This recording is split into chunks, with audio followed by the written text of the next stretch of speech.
அனைவருக்கும் இனிய மாலை வணக்கம்.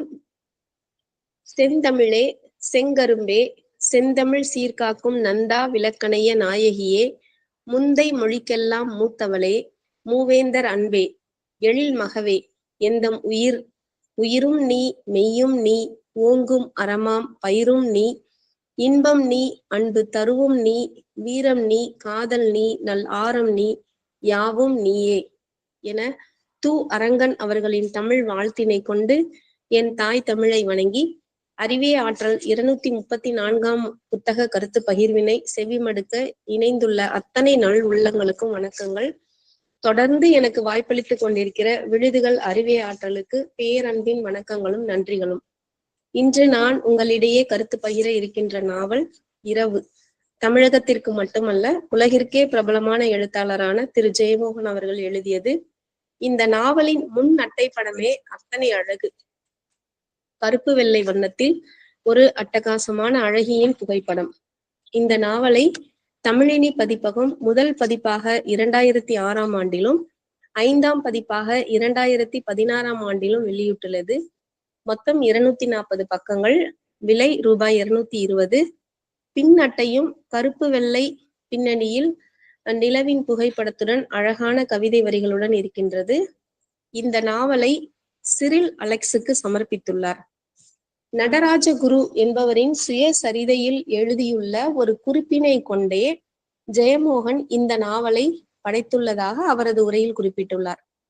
குமரி துறைவி என்கிற நாவலுக்கும் ஒரே ஒரு வரிதான் காரணம் என்று அந்த நாவலில் குறிப்பிடுவார்.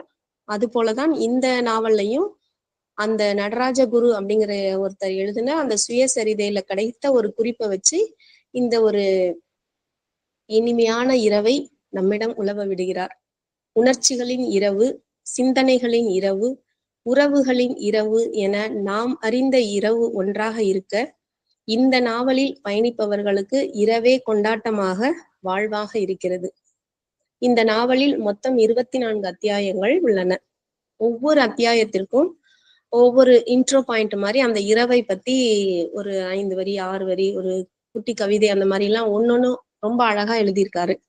அதுல முதல் அத்தியாயத்துக்கு இப்படி தொடங்குகிறது. நீல இரவு பகலின் மறுபக்கம், கொந்தளிக்கும் முகங்களின், இயந்திரங்களின், கணக்குகளின், செய்திகளின், அமைப்புகளின் மறுபக்கம். நீல இரவு மௌனமே வானமென மூடிய இந்த இரவு அந்த கரும்பட்டு விரிப்பின் கீழ் ஓரத்து தனி வைரம். நீல இரவு பகலின் மறுபக்கம், கொந்தளிக்கும் முகங்களின், இயந்திரங்களின், கணக்குகளின், செய்திகளின், அமைப்புகளின் மறுபக்கம். நீல இரவு மௌனமே வானமென மூடிய இந்த இரவு அந்த கரும்பட்டு விரிப்பின் கீழ் ஓரத்து தனி வைரம் என இரவை இத்தனை கவித்துவமாக விளக்குகிறார். சென்னையிலிருந்து எர்ணாகுளம் வருகிற நமது கதாநாயகன் சரவணன் ஒரு ஆடிட்டர். சென்னையில் நெரிசலின்றி சில நாட்களேனும் அமைதியாக அழகிய நிலப்பரப்பில் வாழ வேண்டும் என்று கடவுளின் தேசமான கேரளாவை தேர்ந்தெடுக்கிறார். அவர் ஆசைப்பட்டது போலவே நகர சந்தடிகளின்றி அமைதியான தென்னை மர கூட்டங்களுக்கு மத்தியிலும் மிக பெரிதான காயலோரத்திலும் ஒரு வீடு கிடைக்கின்றது. அந்த எழிலான இயற்கை சூழலை ரசித்தவாறே தனது கணினியில் வேலைகளை முடிக்கிறார். காயலை நன்றாக பார்க்க வேண்டும் என்று வெளியில் வரும் சரவணனுக்கு அவரின் எதிர் வீடு ஏதோ ஒரு ஈர்ப்பினை தர பார்க்கிறார். அமைதியாக இருக்கிறது. ஆள் இருக்கிறார்களா என்று தெரியவில்லை. ஏதோ ஒரு ஆர்வத்தில் அந்த வீட்டின் போர்ட்டிகோ வரை சென்று மீண்டும் திரும்பி விடுகிறார். பயண களைப்பின் காரணமாக அந்த இரவு அவர் அயர்ந்து உறங்கும் போது ஏதோ நல்ல மனமும் சில சப்தங்களும் சரவணனை தூங்க விடவில்லை. எழுந்து வெளியே வந்து பார்க்கிறார். எதிர் வீட்டில் பேச்சு குரல்களும் விளக்கொலியும் தெரிகின்றது. மீண்டும் அதே வேகத்தில் அங்கு செல்கிறார் சரவணன். அந்த வீட்டின் அழகு ஜெயமோகனின் வரிகளில், கூடத்தை எட்டி பார்த்தேன், பெரிய பழைய பானை கூடம், பழைய மரசாமான்கள், சுவரில் ஒரு பெரிய காளி மாதாவின் படம், கீழே ஒரு 3/4 ஆள் உயரமான பித்தளை குத்துவிளக்கு 7 திரி போட்டு கொளுத்தப்பட்டிருந்தது. சுடர்கள் மலர் இதழ்கள் போல அசையாமல் நின்றன. ஒரு ஹாலுக்கு இத்தனை துல்லியமான டிஸ்கிரிப்ஷன் அவர் பண்றாரு ஜெயமோகன். அங்க பார்த்தா ஒரு வயதான தம்பதி விஜயன் மேனன், கமலா மேனன் என தங்களை அறிமுகப்படுத்திக் கொள்கிறார்கள்.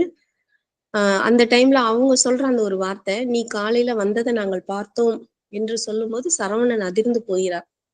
அப்பொழுது அவர்கள் இருவரும் சொல்கிறார்கள், நாங்கள் இருவரும் பகலை பார்த்து 12 வருடமும் 7 மாதமும் ஆச்சு. நாங்கள் இரவில்தான் வெளியே வருவோம் போவோம். இங்கிலீஷில் நாக்டிரனல் அப்படின்னு சொல்லுவாங்கல்ல, மலையாளத்துல நிசா சஞ்சரி அப்படின்னு சொல்லும் போது இதுக்கு தமிழ்ல ஏதாவது வார்த்தை இருக்கா அப்படின்னு விஜயன் மேனன் கேட்பாரு. சரவணன் உடனே சொல்லுவாரு, இரவுலாவி. ஆஹா, என்ன அழகான வார்த்தை, தமிழ்ல எல்லாத்துக்குமே வார்த்தை இருக்கே அப்படின்னு சொல்லி விஜயன் மேனன் ரொம்ப ஆச்சரியப்படுறாரு. விஜயன் மேனன் பாக்குறதுக்கு எப்படி இருக்கிறாருன்னா, கம்பீரமான, வயதானாலும் மிக அழகாக இருக்கிற ஒரு ஆண். அவரு ஜெயமோகன் அவர் வார்த்தையில சொல்றது எப்படின்னா, ஒரு மானக்ஷா அப்படிங்கிற ஒரு அதிகாரி இருந்தார் இல்லையா, அவரை போல அவர் தோற்றம் இருக்குது அப்படின்னு சொல்லிட்டு, மானக்ஷா மாதிரியே இருக்கிறாரு அப்படின்னு சொல்லிட்டு. கமலா காஃபி கொண்டுட்டு கொடுக்குறாங்க. அவர் சரவணன் பாக்குறாரு. அப்போ சரவணன் நினைக்கிறாரு, இவங்க இள வயசுல மத்தவங்க எல்லாத்தையும் ரொம்ப அசரடிக்கிற ஒரு பேரழகியா இருந்திருப்பாங்க அப்படின்னு சொல்லி. அது அவர் மைண்ட் வாய்ஸா தான் நினைக்கிறாரு. ஆனா மேனன் நீ நினைக்கிறது கரெக்ட் தான். இவங்க தெருவுல இறங்கி நடந்து வந்தாங்கனாலே டிராபிக் ஜாமே ஆயிடும். அந்த அளவுக்கு இவங்க அவ்வளோ அழகா இருப்பாங்க அப்படின்னு சொல்லும்போது ஆச்சரியமா இருக்கும். அப்படி சரவணனுக்கும் ரொம்ப ஆச்சரியமாயிடும், நம்ம மைண்ட் வாய்ஸ் இவர் கரெக்டா சொல்றாரு அப்படின்னு சொல்லிட்டு. அந்த மாதிரி ஒரு பேரழகிதான் கமலா. 52 வயசுலயும் அவங்க ஏன் இப்படி இந்த இரவு உளவிகளாக மாறினார்கள் அப்படிங்கிறத அவர் ஒரு சம்பவமா விளக்குறாரு. பரம்பிக்குளம் காட்டை சுத்தி பார்க்கறதுக்காக போன போது ஏற்பட்ட ஒரு சம்பவத்தின் தொடர்ச்சி தான் இந்த இரவு வாழ்க்கை. ராத்திரி எவ்வளோ அழகானது. இந்த தீபங்களோட தங்க நிறமான வெளிச்சம் கருப்பு பட்டிலே தங்க சரிகையிலே செய்த ஓவியம் போல அற்புதமான உலகம், மகத்தான உலகம். இரவு வாழ்க்கை என்று அவர் சொல்ல சொல்ல தன்னை மறந்து கேட்டுக்கொண்டிருக்கிறார் சரவணன். நம் கண்ணில் தான் இருக்கு வெளிச்சம் என்றும் சொல்கிறார். இப்படியே இரவின் புராணத்தை அவர் சொல்லிக்கிட்டே இருக்கிறது நமக்கே படிக்கிற நமக்கே கொஞ்சம் ஆச்சரியமாவும் கொஞ்சம் திகைப்பாவும், என்னடா அது நம்ம இதெல்லாம் கவனிக்கலையா அப்படிங்கிற மாதிரி இருக்கும். அந்த இரவு சமூகத்துல அந்த ஊர்ல, அந்த எர்ணாகுளம் அப்படிங்கிற அந்த ஏரியாவிலேயே அவங்க ஒரு 80 பேர் இருக்கிறதா சொல்றாங்க. ஒவ்வொரு நாளும் ஒவ்வொரு வீட்டுல நாங்க சந்திச்சுக்குவோம். அப்படி டெய்லியும் மீட் பண்றதுக்கு வாய்ப்பு இல்லைன்னா கூட ஒரு வீக்கெண்ட் அந்த மாதிரி கூட நாங்க எல்லாரும் மீட் பண்ணிக்குவோம். அந்த வீட்ல அன்னைக்கு என்ன சமைக்கிறாங்களோ அதை நல்லா சாப்பிடுவோம், என்ஜாய் பண்ணுவோம் அப்படிலாம் அவங்க சொல்லும்போது சரவணனுக்கு ரொம்ப ரொம்ப ஆச்சரியமா இருக்கு. சென்னையில இருந்து வந்த அவருக்கு இது ரொம்ப ஒரு வித்தியாசமான, ரொம்ப ஒரு புதுசா இருக்குது. அப்போ நாளைக்கு ஃப்ரீயா இருந்தா வாங்களேன், நம்ம ஒரு இடத்துக்கு போகலாம் அப்படின்னு சொல்லி அவங்க கூப்பிடுறாங்க. அதே போல அடுத்த நாள் உடனே ஒரு கம்ப்யூட்டர்ல அந்த எல்லா ஆடிட்டிங் ஒர்க் எல்லாம் முடிச்சுட்டு ரெடியா இருக்காங்க. அடுத்த நாள் அவங்க போறாங்க. சரவணனும் ஒத்துக்கொள்ள அடுத்த நாள் இரவில் அவங்க போறாங்க. அவங்க சொன்னது போலவே அந்த ஷாப்பிங்லாம் கூட நைட்டு தான் செய்யறாங்க. அவங்க சாரி எல்லாம் வாங்கணும் அப்படின்னு சொல்லிட்டு போன உடனே கமலா போய் ஜவுளி கடையில போய் சாரி எல்லாம் எடுத்துட்டு இருக்கும்போது இவங்க 2 பேரும் ஐஸ்கிரீம் சாப்பிட்டுட்டு இருக்காங்க. வாங்கிட்டு வராங்க. எல்லாமே அவங்க வாங்கிட்டு வரது எல்லாமே பாத்தீங்கன்னா அடர் சிவப்பு நிற புடவைகளா வாங்கிட்டு வராங்க. இதெல்லாம் பகல்ல கட்டவே முடியாது. கட்டுனாலே உடனே கண்ணை பறிக்கும், அடிக்குது, கலர் அடிக்குது அப்படிலாம் சொல்லுவாங்க. இதெல்லாம் நைட் டைமுக்கு ஏற்ற சாரீஸ் இது நைட்டுக்கு ஏத்த கலர் அப்படின்னு அவங்க கமலா சொல்லும்போது அதுவும் சரவணனுக்கு ஒரு புது தகவலா ஆச்சரியமா இருக்கு. இப்படி அவங்க பேசிட்டே அந்த கார்ல போறாங்க. போயிட்டே இருக்கும்போது நிறைய அவங்க பேசிட்டே போறாங்க. அவங்க உரையாடலாம் ரொம்ப நல்லா இருக்குது. அவங்க போறது ஒரு கடற்கரை பக்கமா இருக்க ஒரு ஆசிரமம் மாதிரி இருக்கு. நிசாலயம் அப்படின்னு அந்த ஆசிரமத்துக்கு பேரு நிசாலயம். இந்த நாவல் படிச்சுட்டே வரும்போது நமக்கு ஒரு வார்த்தை புரியுது. நிசா அப்படின்னா இரவு அப்படிங்கிறது போல இருக்கு அர்த்தம். ஏன்னா ஏற்கனவே நிசா சஞ்சாரி அப்படின்னு தான் சொன்னாங்க, இரவுல வாழ்றவங்க அப்படின்னு.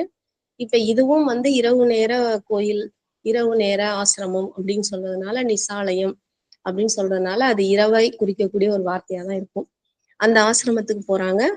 அங்க உதயபானு அப்படிங்கிற ஒரு இளம் துறவிதான் இவங்களை வரவேற்கிறாரு. அவரும் ஒரு லாயரா இருந்தவர் தான்.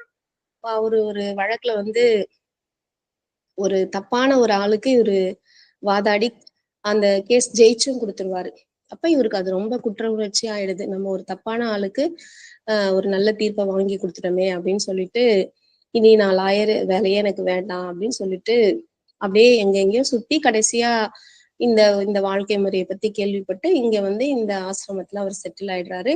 இப்போ அந்த ஆசிரமத்துல எல்லாமே ஒரு ஒரு முக்கியமான ஆளா இருக்கிறாரு. அப்படிதான் அந்த உதயபானு அவருக்கான ஒரு அறிமுக முறையும் அந்த இடத்துல கொடுக்குறாங்க. அவங்க இவங்களை எல்லாம் வரவேற்று உள்ள போறாங்க. போனா அது நிறைய குடில்கள் மாதிரி இருக்குது.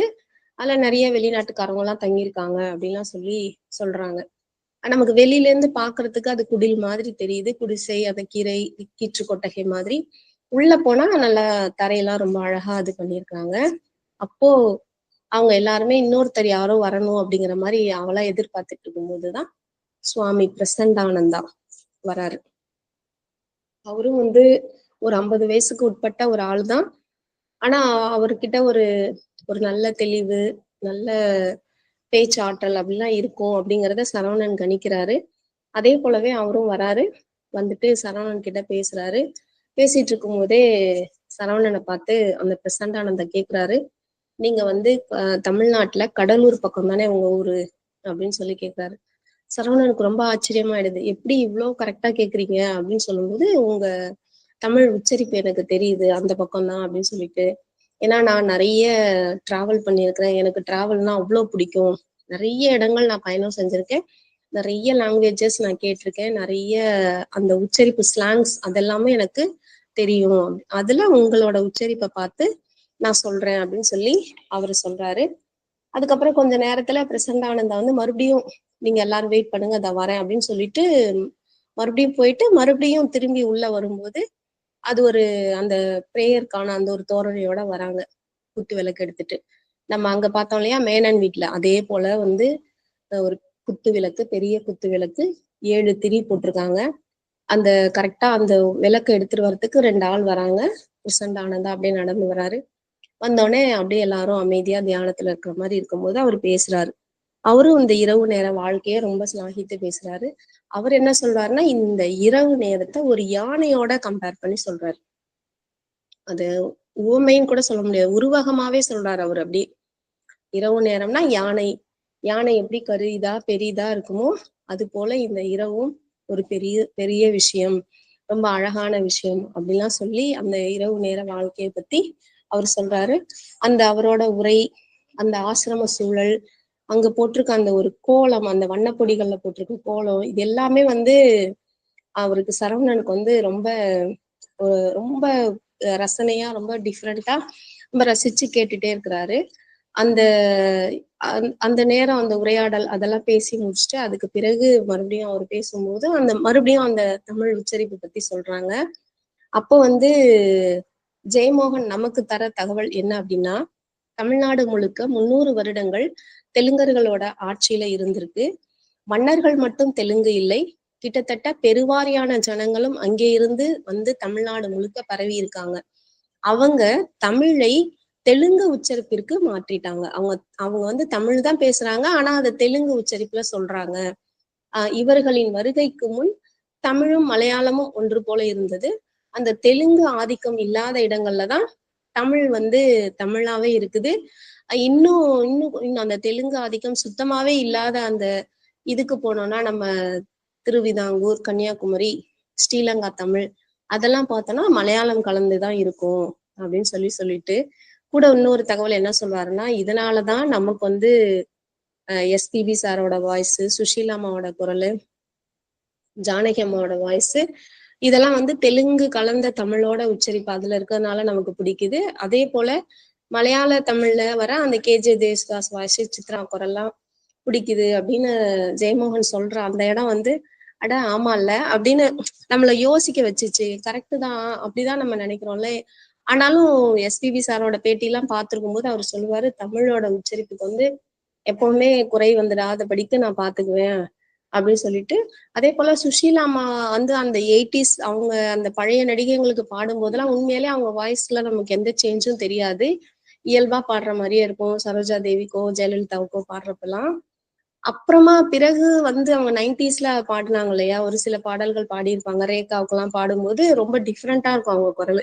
ஏன்னா அப்ப நம்ம வந்து ஜானகி அம்மா குரலுக்கும், சித்ராம்மா குரலுக்கும் பழக்கப்பட்டுட்டதுனால, சுஷீலா அம்மா குரல் கொஞ்சம் மெச்சூர்டா, அவங்க ரேகாவுக்கு சரியா செட் ஆகலையோ அப்படிங்கிற மாரி இருக்கும். ஆனாலும் அந்த பாடல் இசையினால நமக்கு இனிமையா பிடிக்கிற மாரி இருக்கும். அது அந்த ஒரு பேராகிராஃப் வந்து இவ்ளோ விஷயத்த யோசிக்க வச்சது. சரி சினிமாவா இருந்தாலும், நம்மள வந்து எவ்ளோ அந்த பாடல்கள, இசைய நம்ம ரசிச்சு கேட்டு வளர்ந்துருக்கிறோம் அப்படிங்கிறத நம்மள நினைக்க வச்சது. அதே போல இந்த இடத்துல நான் இன்னொரு கருத்தையும் நினைச்சு பார்த்தேன். என்ன அப்படின்னா, எங்க பள்ளி இருக்கிற அந்த சத்திய விஜய நகரம், அந்த பேர கேட்டே உங்களுக்கே தெரிஞ்சிருக்கும். அது வந்து நாயக்கர்களோட அவங்க ஆதிக்கத்தின் கீழ இருந்த ஒரு பகுதி தான். இன்னமும் அங்க அரண்மனைலாம் இருக்குன்னு சொல்லுவாங்க. சத்திய விஜயநகரம் அரண்மனை, ராணியோட அரண்மனை, தர்பார், அவங்க ராணி குளித்த குளம், அதெல்லாமே இன்னமும் அங்க வந்து இதுவா வச்சிருக்காங்க. காட்சி மியூசியம் மாதிரி இருக்குது. நான் பார்த்ததில்ல. ஆனா பசங்கள அழைச்சிட்டு போகணும்னு ஒரு ஆசை இருக்கு. பார்ப்போம் சீக்கிரமா. அப்போ இந்த சத்திய விஜய நகரத்திலேயே வந்து பாத்தீங்கன்னா, நிறைய மாணவர்கள் வந்து சௌராஷ்டிரா மொழியும் பேசுவாங்க. இந்த உருது மொழியும் பேசுவாங்க. தெலுங்கு மொழியும் பேசுவாங்க. அதுலயும் குறிப்பா எஸ்வி நகரம் பக்கத்திலேயே சீயாம்பாடின்னு ஒரு ஊர் இருக்குது. அங்கேருந்து வரக்கூடிய பெரும்பான்மையான மாணவர்கள் தெலுங்கு மொழி தான் பேசுறாங்க. 8ஆம் வகுப்புல ஒரு பொண்ணு பேசிட்டு இருக்கும்போது, என்னம்மா ஹேமலதா நீ தெலுங்கு பேசுறன்னா, மிஸ் எங்க ஊர்ல எல்லாருமே தெலுங்கு தான் மிஸ் பேசுவோம் அப்படின்னு. அப்போ உங்க ஊர் என்னம்மான்னா, இந்த மாதிரி சீயாம்பாடின்னா. அதுக்கப்புறம் நான் வந்து அங்க சோசியல் சார் கிட்ட விசாரிக்கும் போது, ஆமா இங்க இந்த பக்கம் கொஞ்சம் இருக்கு அப்படின்னு சொன்னாங்க. இங்க வந்து நவாப் தானே நிறைய ஆட்சி செஞ்சதா சொன்னாங்க. ஆற்காடு நவாப் அப்படிதானே வரும் அப்படின்னு சொன்னபோது, அவங்களுக்கும் முன்னாடி அவங்க தான் இருந்தாங்க. அதுக்கு பிறகுதான் நவாப் வராங்க. நவாப் வரும்போதுதான் அந்த கண்ணாடி மாளிகை எல்லாம் பக்கத்துல பூசிமலை குப்பம்ங்கிற ஊர்ல வந்து அமைச்சாங்க அப்படின்னு சொல்லி சொன்னாங்க. உண்மையிலே ரொம்ப ஆச்சரியமா இருந்தது. இந்த மாதிரி தகவல்கள் எல்லாம் இப்ப நம்ம நம்ம பணிபுரிகிற பள்ளியை சுத்தியே வரலாற்று சார்ந்த இடங்கள் நிறைய இருக்கு அப்படிங்கிறது ஆஹ் அப்போ அந்த தகவலா தெரிஞ்சுக்கிட்ட போதும் ரொம்ப சந்தோஷமா இருந்தது. இந்த நாவலோட படிக்கும்போது அதை என்னால கனெக்ட் பண்ணிக்க முடிஞ்சது. இந்த தெலுங்கு மொழியோட ஆதிக்கம் அப்படிங்கும்போது, ஓ இதெல்லாம் அப்ப அங்க இருந்திருக்காங்க. அதனாலதான் அது இன்னைக்கும் வழி வழியா வந்துகிட்டு இருக்குதுன்னு. அதே போலதான் அந்த நவாப் அங்க வந்து இருந்ததுனாலதான் இப்ப அங்க முஸ்லிம்ஸும் சத்திய விஜயநகரத்துல நிறைய இருக்கிறாங்க. பிள்ளைகள் உருது மொழியும் பேசுறாங்க அப்படிங்கிறது வந்து ரொம்ப ஒரு நல்ல விஷயம். இவ்வளோலாம் வேற்றுமைகள் இருந்தாலும் நம்ம எல்லாரும் இந்தியர்கள் அப்படிங்கிற அந்த உணர்வு வந்து உண்மையிலே வேற லெவல். அது ஒரு ரொம்ப சந்தோஷமா இருந்தது அதை படிக்கும்போது. இப்படியாக தான் இந்த இந்த இரவு நாவல்ல இது போல தகவல்களும் நிறைய நமக்கு கிடைச்சுக்கிட்டே இருக்குது. இந்த இரவு வாழ்க்கையில மேலும் சில கதாபாத்திரங்களாக நாயர், அவரின் மகள் நீலிமா நாயர். இந்த நீலிமா தான் கதாநாயகி. இந்த நீலிமாவின் அழகை வர்ணிக்க வார்த்தைகளே இல்லை என தடுமாறுகிறார் சரவணன். ஒருவேளை அந்த நீலிமாவையோ அல்லது அந்த கமலாவையோ ரெப்ரசன்ட் பண்றதுக்காக தான் அந்த முன் அட்டை படத்தை ஒரு அழகான பொன் படத்தோட ஜெயமோகன் வடிவமைச்சிருப்பாருன்னு நான் நினைக்கிறேன். ஏன்னா அந்த அட்டை படத்துல இருக்கிற பெண்ணோட ஓவியம் வந்து அந்த இல்ல நிஜமா யாராவது மாடலிங் போஸ் கொடுத்தாங்களான்னு தெரியல. ஆனா அவ்வளவு அழகா இருக்குது அந்த கருப்பு வெள்ளை நிற பின்னணியில அந்த பொண்ணோட ஃபேஸ் வந்து ரொம்ப அவ்வளவு கிளியரா அழகா போட்டிருக்காங்க. அதனால சொல்றேன் அது ஒண்ணு.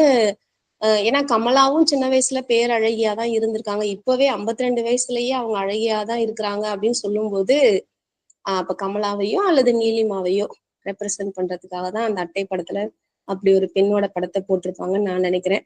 அது ரொம்ப அதுவும் நல்லா இருந்தது. அப்போ நம்ம மனசுல அந்த நீலிமாவுக்கு ஒரு உருவம் வருது கண்டிப்பா, அந்த அழகான பொண்ணு அப்படிங்கும்போது. நீலிமாவை கண்ட உடனே காதல் வந்துருது சரவணனுக்கு. அப்புறம் படிக்க படிக்க பார்த்தா நீலிமாவுக்கும் சரவணனை முதல் பார்வையிலேயே பிடிக்கிறதுங்கிறது நமக்கு தெரிய வருது. அப்படி இந்த பயணத்துல அப்படி இந்த இரவு நாவல் இப்படி நம்ம போயிட்டு இருக்கும் போதே அந்த காயல்ல நிகழ்ற அந்த படகு பயணம், அந்த தாப்பு வலை போட்டு அந்த நைட்டு டைம்ல கரிமீன் பிடிக்கிறது, அந்த நைட்டு டைம்ல இருக்கிற அந்த இரவு நேர வெளிச்சத்துல உட்கார்ந்து புத்தகம் படிக்கிற தோமாங்கிறவரு, பெரச்சன், அவங்க எல்லாம் வந்து அவ்வளவு துல்லியமா வலை போடுறாங்க. அந்த அந்த காயல்ல கடல் மீன் வந்து சேரும்போது தண்ணியோட நிறமே மாறும். அப்ப நம்ம தெரிஞ்சுக்கலாம் அங்க வந்து ஒரு கடல்ல இருந்து ஒரு மீன் அந்த பக்கம் வந்திருக்கு அப்படின்னு சொல்லி. அவ்ளோ டீட்டெயில்டா எவ்ளோ அவரு விஷயம் சேகரிச்சிருந்தா இதெல்லாம் இவ்ளோ தெளிவா சொல்ல முடியும் அப்படின்னுட்டு ரொம்ப அது ஆச்சரியமா இருந்தது. அந்த அந்த இடங்கள்லாம் படிக்கும்போது அந்த பெரச்சன்னு சொல்றது அந்த தோமா வந்து புத்தகம் அந்த இரவு நிலா வெளிச்சத்துல உட்காந்து அவரு புக்கு படிப்பாரு. ஒரு சாதாரண மீனவர் தான். ஆனா அப்போ அந்த வாசிப்பின் மேல அவங்களுக்கு எவ்வளவு ஒரு ஆர்வம் இருக்கு அப்படிங்கிறத அந்த இடத்துல காட்டுறது. அதே போல இன்னொரு இரவு நேர தையல் கடை நடத்துற மஜீத். அந்த மஜீத்தின் வழியே நமக்கு வந்து அரபி மலையாளம் அப்படிங்கிறத சொல்றாங்க. எனக்கு இந்த அரபி மலையாளம்ங்கிற வார்த்தை பார்த்த உடனே நம்ம ஊர்ல வட்டார வழக்கு சொல்றோம் இல்லையா? சென்னை வழக்கு, கொங்கு வட்டார வழக்கு, மதுரை வழக்குன்னு சொல்றோமே, நெல்லை வட்டார வழக்கு. அது போல இது வந்து மலையாளத்துல சொல்லக்கூடிய வட்டார வழக்கு போல இருக்கு அப்படின்னு சொல்லிட்டு அப்ப அந்த இடத்துல ஒரு அழகான அவர் ஒரு சொலவடை சொல்றாரு. 6 மலையாளிக்கு 100 மலையாளம் அப்படின்னு சொல்லிட்டு ஒரு 6 மலையாளிகள் அங்க பேசுனாங்கன்னா அதுல 100 விதமான வழக்குகள் வரும் அப்படிங்கிறது சொல்லும்போது நீங்க கிட்டத்தட்ட அது நம்ம நம்ம தமிழ் வழக்கு போலவே நான் அதை உணர்ந்தேன். அதே போல அந்த இரவில் மலருகிற நிஷாகந்தி, இதுவும் பாத்தீங்களா அந்த நிஷாங்கிற வார்த்தை வருது. இரவில் மலர்ற ஒரு வெண்மையான பூ, ரொம்ப ரொம்ப மனம் மிக்கது.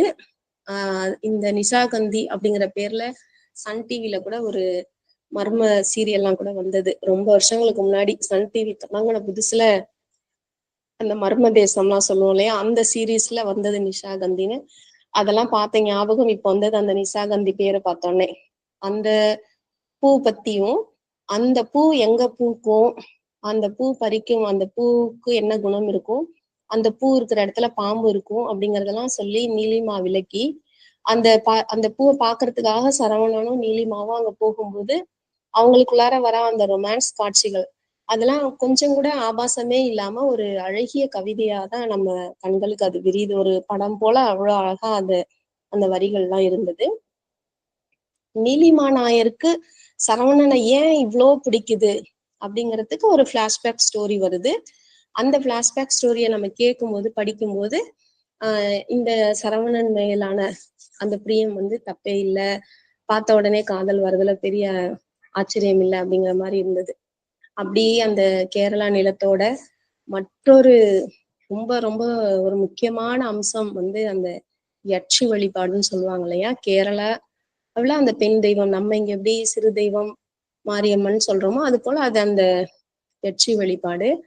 அந்த நாவல்ல இந்த இரவு நாவல்லையும் நிறைய இடங்கள்ல அவர் இந்த யக்ஷிங்கிற வார்த்தைய பயன்படுத்தியிருக்கிறாரு.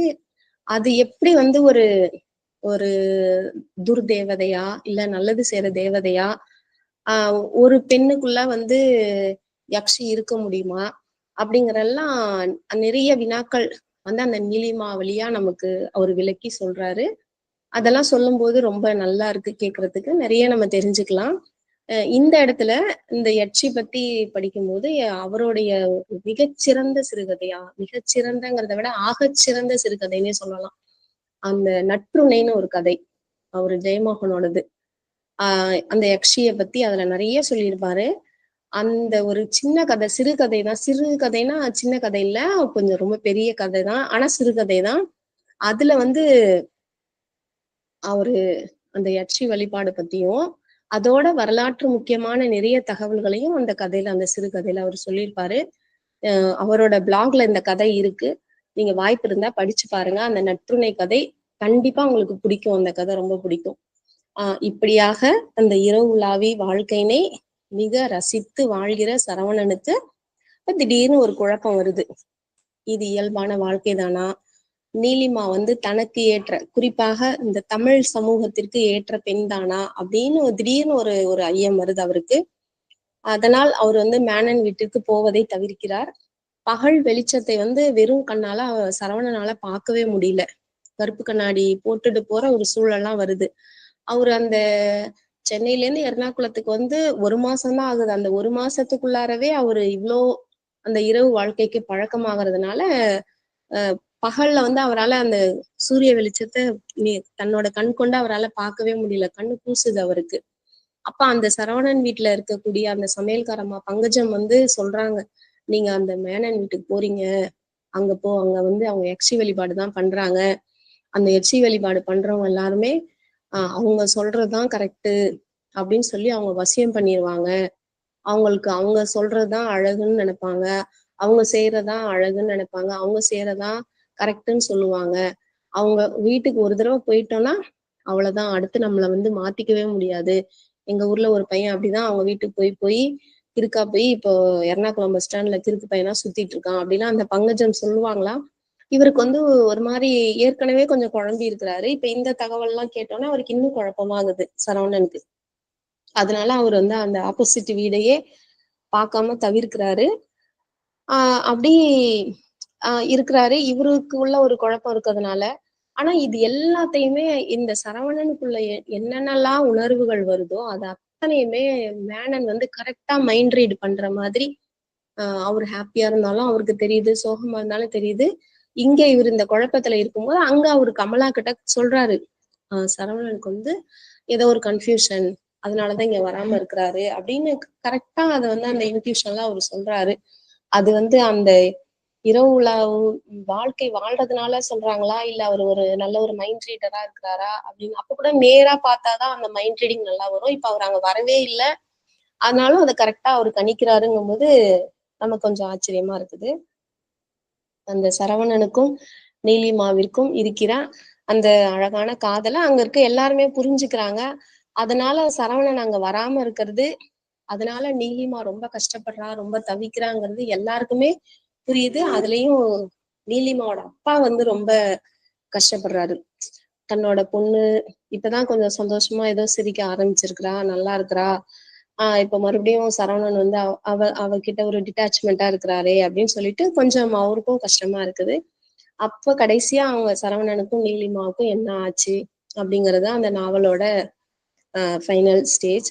இப்படி இந்த நாவல் இப்படி போயிட்டே இருக்கிற நேரத்துல நம்ம யாருமே எதிர்பார்க்காத ஒரு அதிர்ச்சியான ஒரு சம்பவம் அந்த நாவல்ல நடக்குது.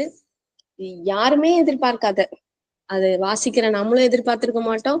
அந்த நாவல்ல கதாபாத்திரமா வர சரவணன் ஆகட்டும், மேனன் ஆகட்டும், நாயர் ஆகட்டும், நீலிமா, யாருமே எதிர்பாராத ஒரு பேரதிர்ச்சியா ஒரு சம்பவம் வந்து முடியுது.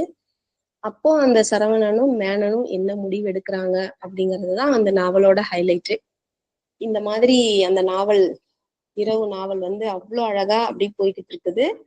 இதுல இந்த நாவல்ல நான் ரொம்ப ரசிச்சு நான் ரொம்ப வியந்த விஷயம் அப்படின்னு சொன்னா இந்த நாயர், மேனன், அச்சன் அப்படின்னு அந்த மலையாளிகளை மட்டும் இல்லாம தாமஸ் அப்படிங்கிற ஒரு சிறிய கிறிஸ்டியன் ஃபாதர் அவரையும் கொண்டுட்டு வந்து அவரும் தன்னோட சர்ச்ல வந்து எப்படி அந்த இரவு வாழ்க்கையை பத்தி சொல்றாரு, இரவு நேர பிரார்த்தனைக்கு எப்படி மக்களை தயார்படுத்துறாரு அப்படின்னு சொல்லி காலையில எல்லாம் Jesus Jesus Jesus is one of the best அப்படிலாம் சொல்லி அவரு தான் நம்ம எல்லா பாவங்களையும் மீட்க வந்தவர்லாம் சொல்ற அதே ஃபாதர் நைட்டு வந்து இயேசுவை வந்து ஒரு மர வேலை செய்யற ஆச்சாரி, அந்த ஆச்சாரிக்கு எப்படி இவ்வளவு ஞானம் வரும், இவருக்கு இவ்வளவு மரியாதை கொடுத்தா போதும் அப்படிலாம் சொல்லிட்டு பேசுற மாதிரி அந்த அந்த காட்சிகள் வந்து உண்மையா அது ஜெயமோகன் தவிர வேற யாராவது எழுதியிருந்தா கண்டிப்பா ஒரு பெரிய பிரச்சனையே வரும் போல இருக்கு அந்த மாதிரி. ஆனா அத வந்து பகடியா அவர் சொல்ற அந்த இடம் வந்து